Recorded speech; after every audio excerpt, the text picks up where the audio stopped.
thank you for the introduction. Thank you for being here. Of course, I would like to first join the choir of earlier presenters with the words of gratitude towards Ara and his team for organizing this conference, for bringing us here together. It's a great honor to be in Dearborn. And of course, I hope that it's not our last meeting here.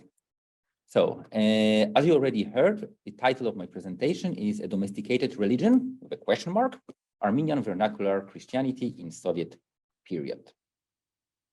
So, religious situation in Soviet Armenia is as important and interesting topic as it is little studied.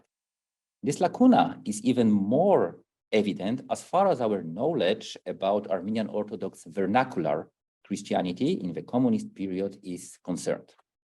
By vernacular or lived Christianity, I mean religion as practiced by Orthodox Armenians in their daily lives, outside of the immediate control of the institutional church or the Soviet apparatus. Such Christianity can be quite far from religion as prescribed by the church, similarly to how vernacular language or a dialect differs from what is considered a standard language. So in this presentation, I will argue that beneath the official surface of the atheist state, vernacular Christianity was in fact an important fabric of social reality in Soviet Armenia. Actually, vernacular Christianity, we can say, was an essential form of religious life in communist times, when the role of the official church was much reduced in its scope and functions. So within this thematic framework, I will first discuss the influential concept of the domestication of religion introduced at the end of the Soviet period by Tamara Dragadze to grasp religious dynamics in USSR. More precisely, I'm going to show how the concept of domestication highlights some aspects of these dynamics while obscuring some other aspects. I will also propose that it could be analytically fruitful, perhaps, to expand Dragadze's concept and speak about vernacularization rather than about domestication of religion under the Soviet regime. To illustrate my point, I will offer several examples of a persistent popularity of pilgrimage to sacred sites and the importance of the so-called home saints in many parts of the country. After this discussion, I will reflect briefly on the current state of research on the Armenian religious life in the communist period. And finally, and as a way of conclusion, I will offer a short reflection on the religious landscape of Armenia today, as the vernacular Christianity is changing its shape under the growing influence of the institutional church. So, Tamara Dragadze proposes that the domestication of religion under the Soviet regime can be understood in two closely related senses. As she writes, I quote, "On the one hand, the domestication of religion embodies the idea of shifting the arena from public to private, from outside the home to its interior. On the other hand, it also signifies the harnessing and taming of that which had seemed outside the control of ordinary people. In this case, what can loosely be called spiritual powers had formerly been thought to be the domain of specialists, from which non-specialists were excluded through lack of training and sanctity. In such circumstances, domestication implies the attempt to gain more control for oneself." End of a quote. Based on this concept, Dragadze argues also that the domestication of religion resulting from Soviet atheist policies brought about the situation not anticipated by communists and actually utterly opposite to their goals. Namely, it led, and I quote again, to the enlarging of a mental space of the sacred and made the domain of religious observance more prominent. End of the quote. These points are, in my opinion, well made. Indeed, many people in Soviet Armenia did not quit their religious lives, but increasingly took religion home, as most churches were closed, priests were persecuted, and some rituals, such as baptism or religious forms of marriage and funerals, were strongly discouraged. It is also very true that the persecution of the official church and its withdrawal from people's lives meant that the role of lay people as religious specialists, healers, diviners, guardians of shrines, increased. However, to obtain a more complex and nuanced picture of the religious situation in Soviet Armenia, several additional points should be made. First, the domestication of religion under the Soviet regime needs to be examined in the context of a particular religious culture existing prior to the Soviet times. In Armenian case, as for example, Professor Suni mentioned yesterday, the institutional church came under critique of intellectuals and political parties and lost some of its influence already before the October Revolution. The church was trying in a way to mitigate this process by a sort of self-secularization, so by becoming increasingly more a national rather than a religious institution. At the same time, vernacular Christianity was a very strong component of local religious life, also before the installment of the communist power in Armenia. For example, the veneration of home saints was a common phenomenon in those parts of the country where the 19th century Armenian migrants from the Ottoman and Persian Empire lived. Many migrant families brought with them different relics, gospel books, amulets, scrolls, crosses, but became central objects of domestic and communal religious life. In other parts of the country, vernacular Christianity concentrated more on unofficial shrines located in the vicinities of villages or somewhere in the mountains. So some small chapels, sacred stones, water sources, or trees. Hence, it is essential to remember that the domestic and vernacular form of religion gained importance under the Soviet regime, but was by no means a new phenomenon among the Armenians.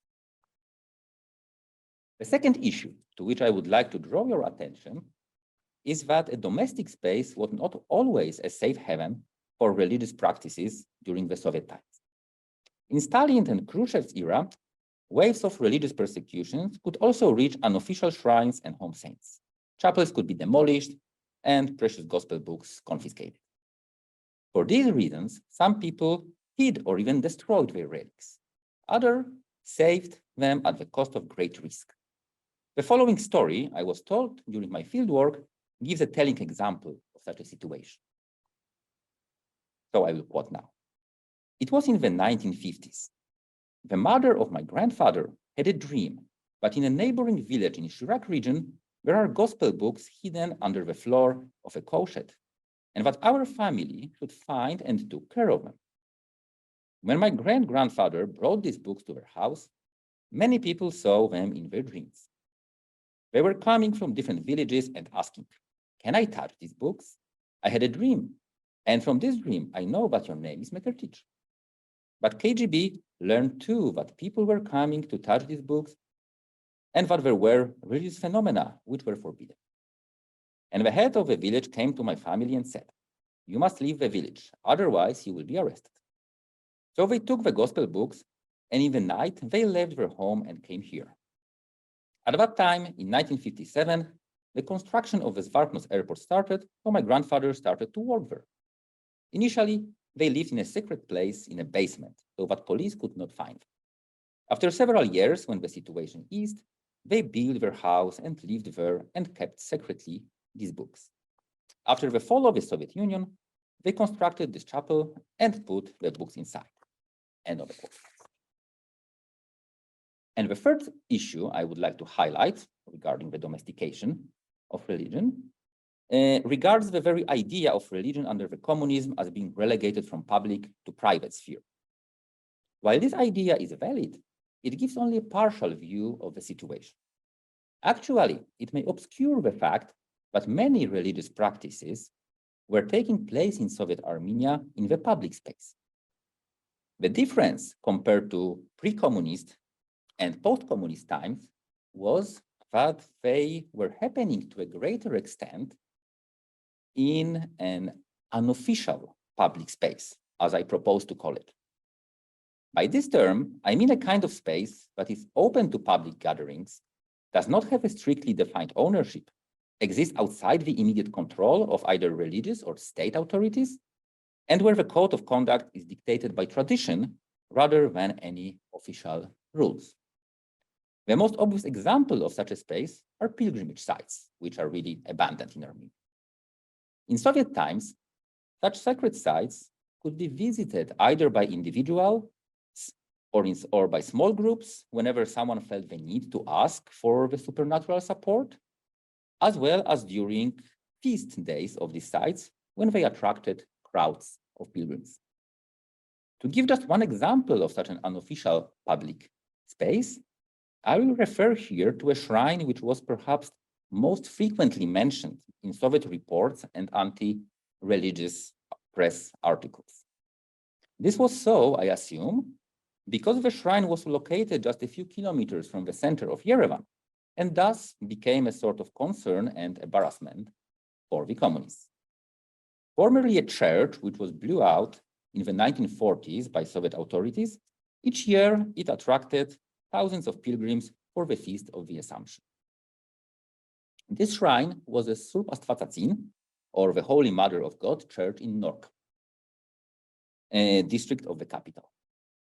For instance, in one of the reports by the Committee for the Affairs of the Apostolic Church, one can read that, I quote, on 14 August 1949, on the religious feast day of Astvatsatin, more than 10,000 people gathered in the village of Nork near Yerevan, and in addition, a large collection of livestock and birds were brought for sacrifice. End of quote.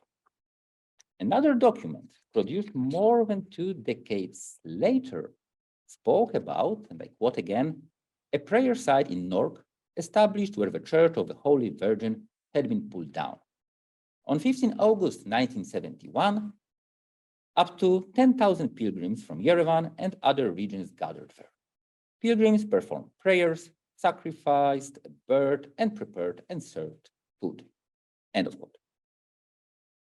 As this example shows, pilgrimages and festive celebrations of patron saints' days, called in Armenian Uhtiorer, or the days of the vow, were significant phenomena in the Soviet Armenia.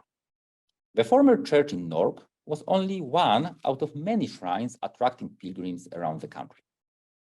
These gatherings were not organized, controlled, or even attended by the clergy, but were grassroots phenomena. They were among the most visible manifestations of religious life in the country, yet the concept of domestication of religion seems somewhat too narrow to embrace them and give full credit to them.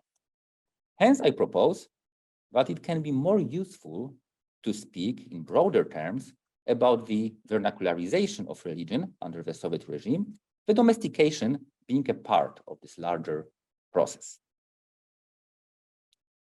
So, as I have already mentioned at the beginning of this presentation, not much research has been done, especially in English language, on Armenian Orthodoxy in Soviet Armenia.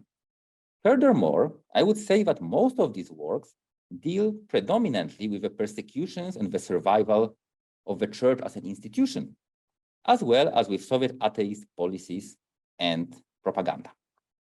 One could say that such academic focus, in fact, mimics concerns with religion presented by the communists themselves, who were acting, first of all, against structural basis of religious organizations and official manifestations of religious life.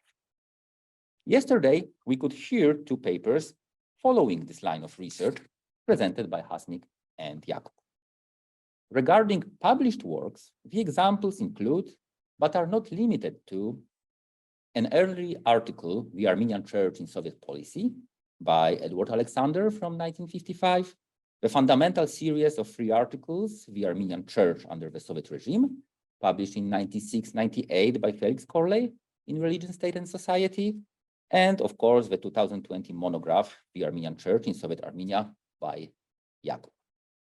It is important to note that although these more recent and extensive works draw mainly on in-depth archival research, they usually mention vernacular Christianity rather based on oral history interviews, articles and memoirs of foreign and diaspora visitors to Armenia, or Soviet press. Thus, it seems to me that researchers either did not pay attention to the relevant files in the archives, or that these files were not accessible to them, or that maybe state security forces and local authorities did not report on festive gatherings, mass pilgrimages, and unofficial sacred places that attracted crowds of believers. I am not a historian of the Soviet period to decide which of these three options is more correct.